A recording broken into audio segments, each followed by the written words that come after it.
always like doing like a little like comparison just again to get my brain going compared to like an expert's take, and then also for you to get, different points of view. I think that's kind of cool to do instead of just doing my own list and being like, hey, this is the list.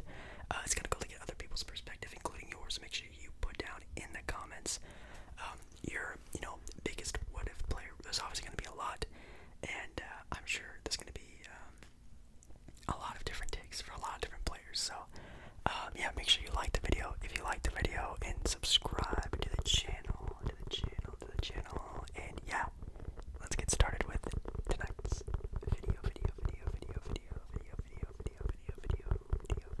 Alright, guys, so again, we are going to be naming off some players from this list, and they obviously rank them and whatnot. Obviously, I'm going to be doing my own list. I'm going to make you wait, though, to hear my own, I guess, take on things, but, so, doing a top 10, starting at number 10 for what if NBA players, and at number 10, they have here a pretty decent player who had a pretty, nasty live injury, if I do say so myself, and it is Shaun Livingston, which was really weird to think about.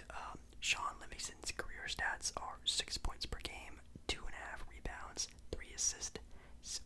2.4 rebounds. Sorry, 3 assists, under a steal, under a block.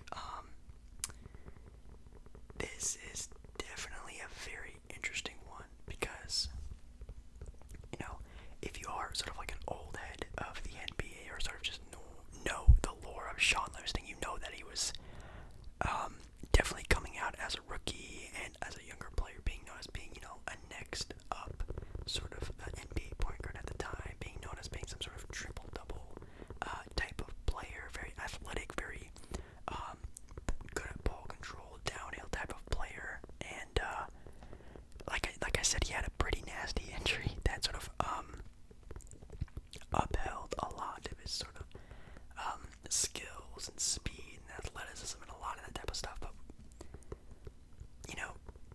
he still ended up being a really good player throughout, well, not a really good player, a good solid player throughout his entire career, obviously being a good key piece of the Golden State dynasty. He was I think he's a 3-time NBA champion,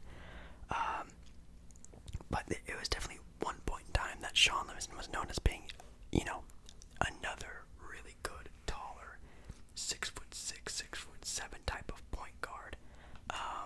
That didn't really turn out to be anything because of this really bad injury, which I do see that definitely with held his career for a pretty good amount of time.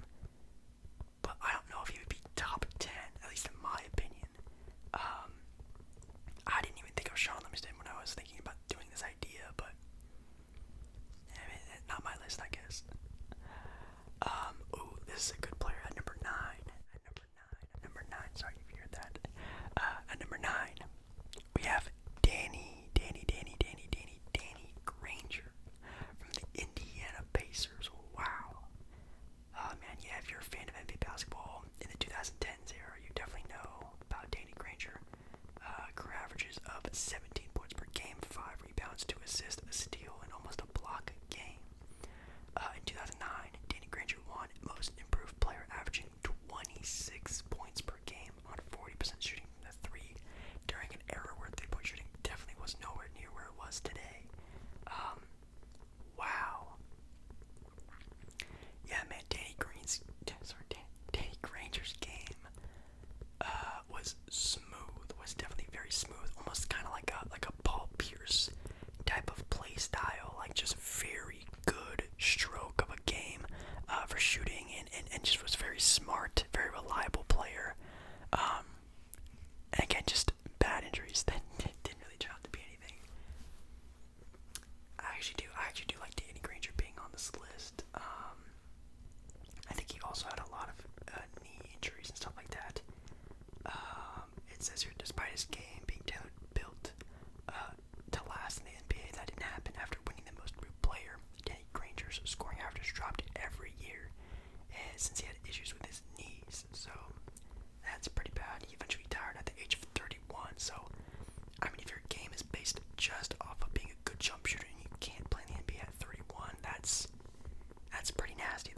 his injuries really sort of withhold him a lot. So,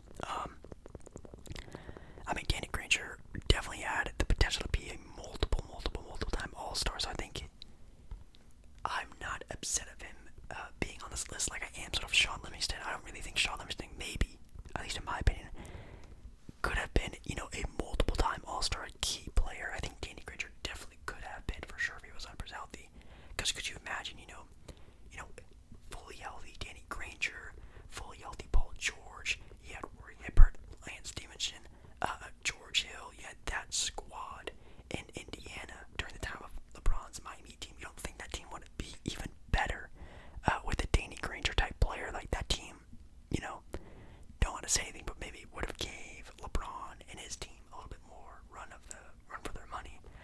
If they did have a healthy Danny Granger with that great Indiana Pacers squad back then. At number 9, ooh, dang, this might be kind of low. Well, I mean, top 10, it's not bad actually. We have at number 8, Ralph Sampson at number 8, which, if you didn't know, was the first time big center that hit Houston before obviously getting Hakeem Olajuwon. So, Ralph Sampson was supposed to be, the big time center in Houston, but alas, again, nasty injuries. We're going to be talking about injuries a lot, so if that is sort of like a thing you don't like to think about or isn't sort of relaxing, obviously probably not the video for you, but I think that definitely hurt his entire career basically. I'm not entirely sure about being this high. I know he had some nasty injuries, but he was still like a good, impactful player throughout his entire career, just like the same way as as a Lance or even Danny Granger. Like they were good players even after their injuries, but Ralph Sampson definitely had more of a potential to be, an all-time great center if he did stay healthy. Definitely not Danny Granger. I'm not saying if Danny Granger was healthy, he would be that type of power, but Ralph Sampson definitely coming out of college and everything like that was going on the path of being another great NBA center that we'd be talking about nowadays, but now he's sort of forgotten about because, again, nasty injuries. He had a career average of 15 points per game, 8.8 rebounds, almost 2 blocks a game, so very good stats for an entire career, but again, not, the Hall of Fame, title-winning center everyone thought he was going to be, I guess you could say. He was also 7'4". Oh my God, that's crazy. And could you imagine a fully healthy Ralph Sampson alongside, budding star in Hakeem Olajuwon? That team could have been dominant for years, maybe even more title contenders into the later 80s than what they were after that. So, would have been kind of nice to have. But at number 7,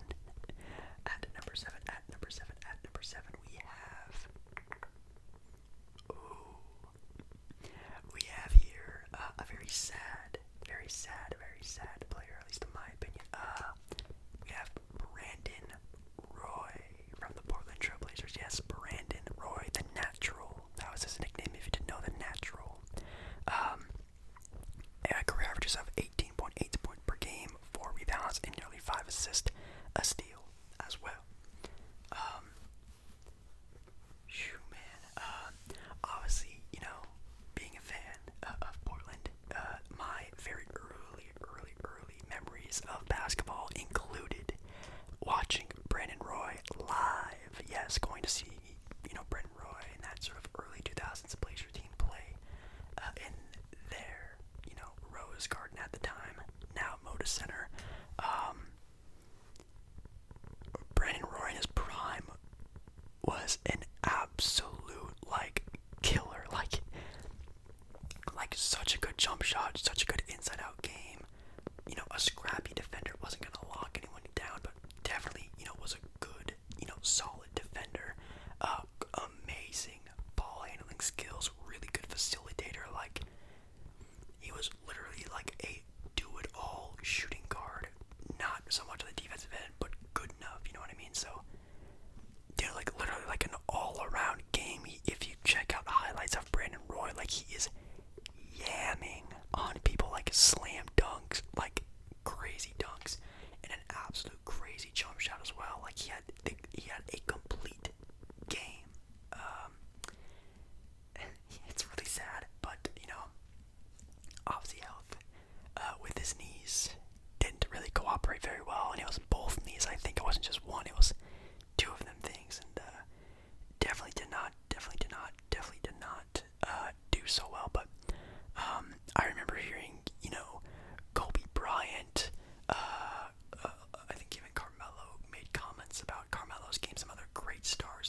Houston Rockets averages in his career.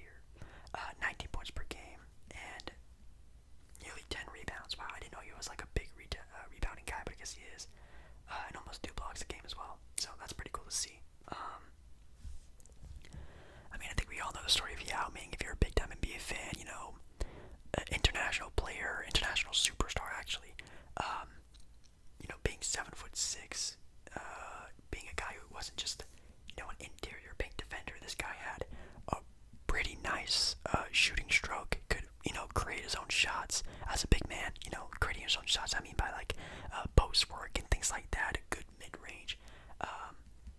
You know, a really, you know, almost all around big man for the, you know, the early 2000s where, you know, big men sort of played like that, I guess you could say. It's definitely at the time was a good idea. I think he definitely looked like a good enough player to play. But again, injuries, which is pretty rough. I think at that point in time, I think he was an all-star. I think.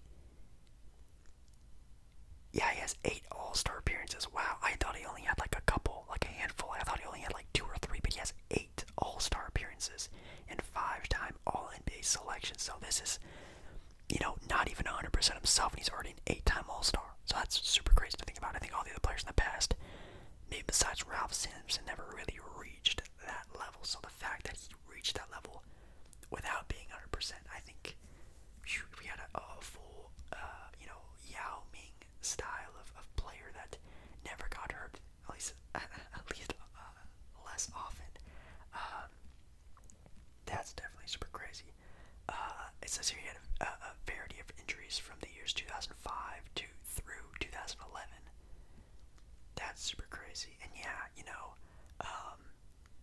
those early Rockets teams were really dependent on him and another player who, again, we're probably going to be talking about in this video. I had to, you know, keep talking in code.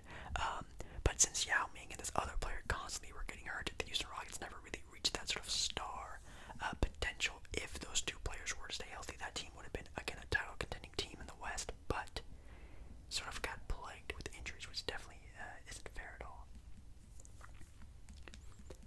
And that player is player number 5, so I can talk about it a little bit more. It's Tracy McGrady. So, you know, prime, well, not really prime, a little bit out of his prime. Tracy McGrady, you had a big time 7'6" center in Yao Ming. Like, that was supposed to be their go-to guys, and that would have been a really good, you know, idea and probably would have worked. But again, injuries sort of never really let that happen. But at number 5, we have Tracy McGrady. Averages of 20 points per game, nearly 6 rebounds, 4 assists, and over a steal, almost a block a game as well. Man, if we're talking all-time NBA talent at their prime, at their peaks, Tracy McGrady might be one of the most gifted basketball players of all time, at least in my opinion. If we're talking about complete all-around game, like, Tracy McGrady was a scrappy defender who could control the ball, score from anywhere, great driver, great dunker, obviously, but also had a really great jump shot in his career, especially in those Orlando Magic days. Those Orlando Magic days were insane for Tracy McGrady. Like, his prime was in a crazy, great player. Wow, yeah. I don't know, man. He might be higher up on my list, because if Tracy McGrady stayed healthy his entire career and just literally got a little bit more help on the teams he was on, because again, he was on a super young and up-and-coming Raptors team with Tracy McGrady, with Vince Carter, and then he was on the Magic, but again, that Magic team didn't really have anyone besides him, but then he was keep on getting hurt, and then you had this, you know, Houston Rocket days, and again, Yao Ming was getting hurt, and he was also getting hurt, so like, man, if he would have just gotten a couple extra years with some good players and talent, man, this could have been a way different story about talking about Tracy McGrady. He would have been maybe an all-time great basketball player, which is super crazy to think about. He has 7 All-Stars as a 6'8" wing scorer, 2-time scoring title as well. Man, that's That's so crazy. Let's see. Next up here at number 4, we have another Portland Trailblazer. If you guys didn't know, Portland is riddled with all-time injuries. We love it. It's the sort of thing we have going on here in Portland. It's sort of our thing. But at number 4, it is Portland Trailblazers' very own Bill Walton. Bill Walton with career averages of 13 points per game and 10.5 rebounds, under a steal, but over 2 blocks per game. I know you're thinking ASMballeR, Bill Walton. He's a joke. Bill Walton this, Bill Walton that. 13 points per game. That's nothing crazy. If you guys don't know, and if you're new to this channel, NBA history, if you don't know about Bill Walton, please look into it more, because Bill Walton literally had the potential to go down as one of the greatest, not even centers of all time, one of the greatest players of all time. He was a dominant force in college, and coming into the league a couple years in, I think maybe it was his third, fourth, second year-ish in his NBA career, already bringing a title to a team in 1977, obviously being the Portland Trailblazers. If he just would have continued on being healthy, again, we could be talking about Bill Walton as one of the greatest centers of all time, talking about him with sort of like the Shaqs of the world and Hakeem Olajuwon's. Like, it's so crazy how great potential he had, and he definitely lived up to it in his prime during his careers, very, very, very, very early on in his careers. But again, just couldn't stay healthy. I think he also had bad knees, which is pretty sucky to say, but that's so crazy. He won a Finals MVP championship in 1977, MVP of the league in 1978, the year after.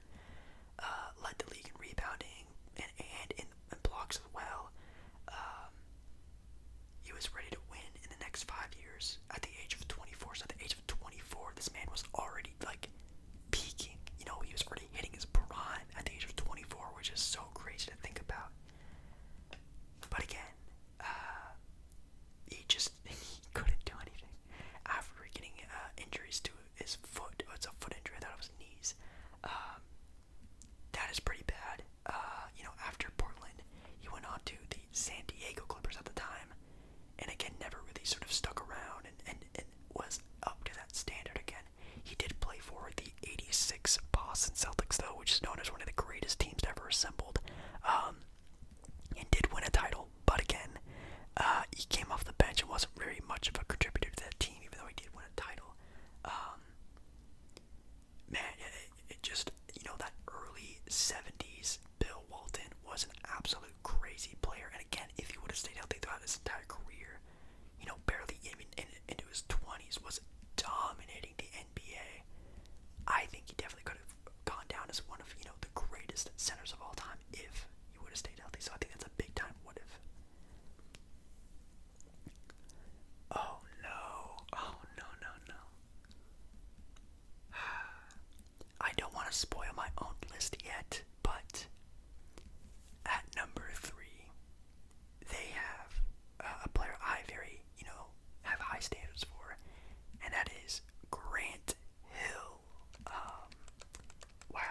Grant Hill, career averages of 16.7 points per game, 6 rebounds, 4 assists, over stealing under over half a block a game. Sorry, I'm a little flustered because if you guys don't know, earlier on in Grant Hill's career, Grant Hill was known and being projected to be an all-time great talent. Like, people were talking about him being literally the next, like, Michael Jordan, Magic Johnson type of player, type of talent. And, it really sucks that to have him this low. I mean, top 3 is really good, but I don't know, again, I don't want to spoil my own list, but hey, Grant Hill might be number 1 on my list. Grant Hill was definitely a player we never really saw a lot of his true potential. It says here at his peak, which isn't really even a peak. It was really earlier on in his career. He averaged 27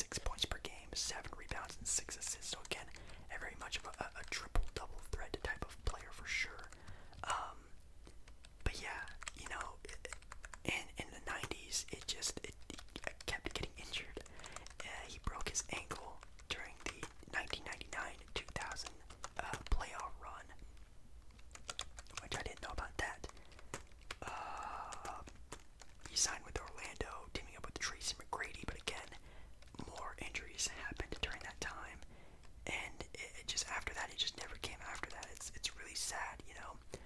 He did play with Phoenix for a little bit and did have a little success there. He played with the Steve Nash, Shaquille O'Neal sort of era of Phoenix basketball, and was a good role player for sure. But you know those Detroit Pistons days of Grant Hill, again, just he was projected to be one of like the greats. Like he was projected to be one of the greatest players of all time, like a top 10 type talent, and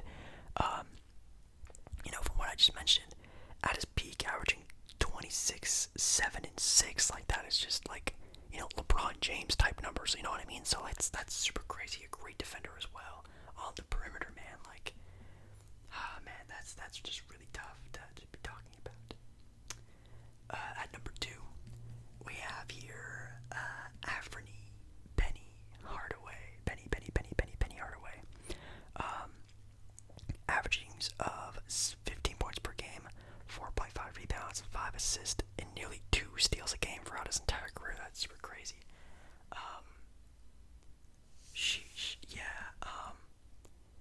Penny was a really good player. A healthy Penny Hardaway and a healthy, very determined Shaquille O'Neal team obviously was, on their way to winning a title if they just would have kept their heads in the game a little bit longer. That very young Orlando Magic's team. I remember watching a documentary about that team, and they just keep talking about how they just didn't really take it that serious, and they ended up getting crushed by the Houston Rockets. But I mean, they did beat the Chicago Bulls, which is a good accomplishment. But man, that team had a lot of potential.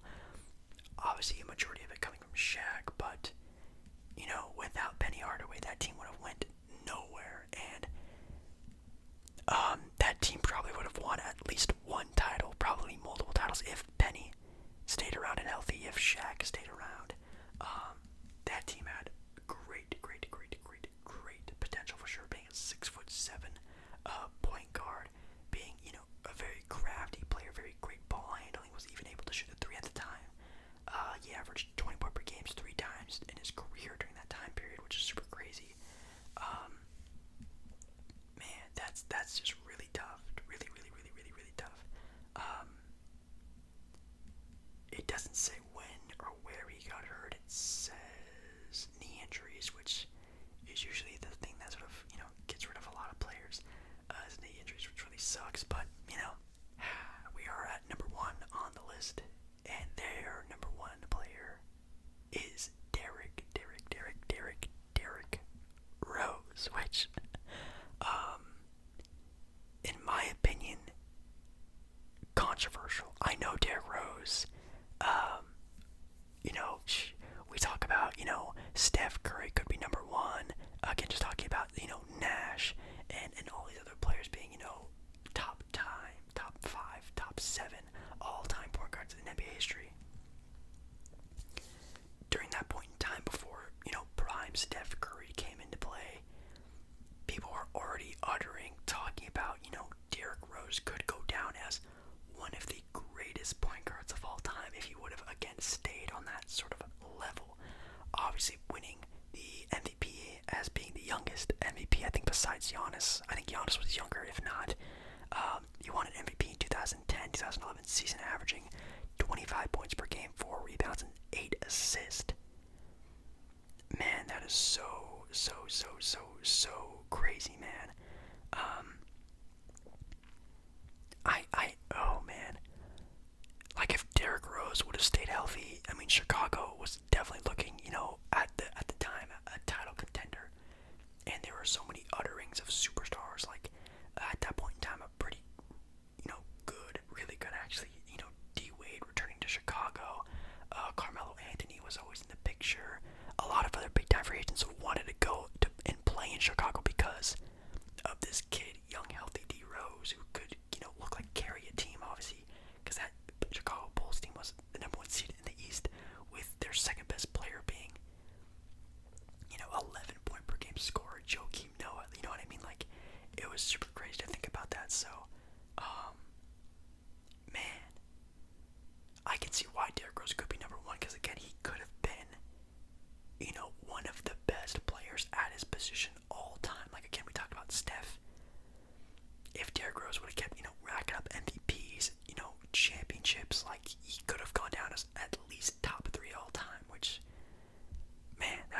that's pretty wild. But again, injuries. That's pretty bad. I think the year after he won the MVP, or maybe even during that year, he got hurt.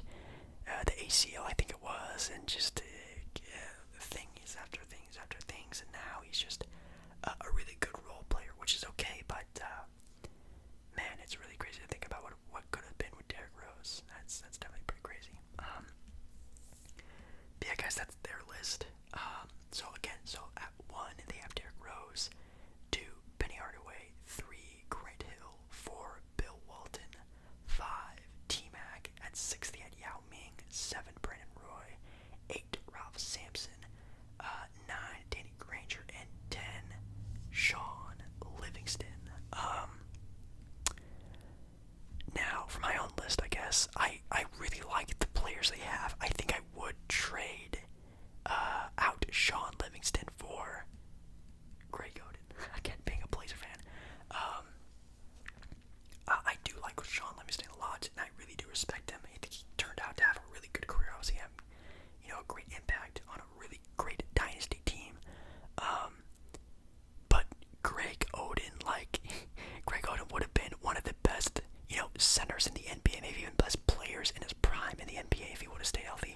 I don't know if I could say the same thing about Shaun Livingston, so I'm going to put Greg Oden in over Shaun Livingston, and again, I think Grant Hill, at least in my opinion, might be number 1. I think, again, getting comparisons to talent like Magic and Michael Jordan, like that is just so crazy, and Grant Hill definitely could have been, the best player on a championship contending team if, again, just would have gotten more help, playing in Detroit at that time. Not the best, but that's definitely super crazy. So I think Grant Hill might be number 1 for me, and then I may go D Rose 2, and then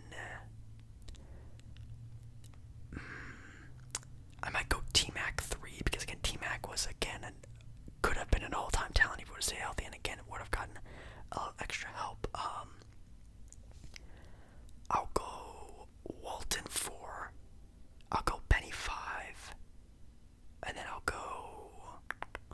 I think I'll go Yao Ming 6, Brent Roy 7. I'll do Greg Oden. No, I'll do Ralph Sampson 8, Greg Oden 9. And then number 10,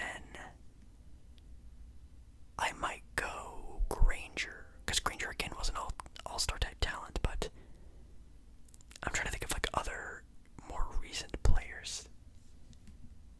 I'll just stick with that for now. So I think definitely that would have been my list if I were to do my own, but I kind of like talking about other people's lists and sort of critique theirs instead of my own, because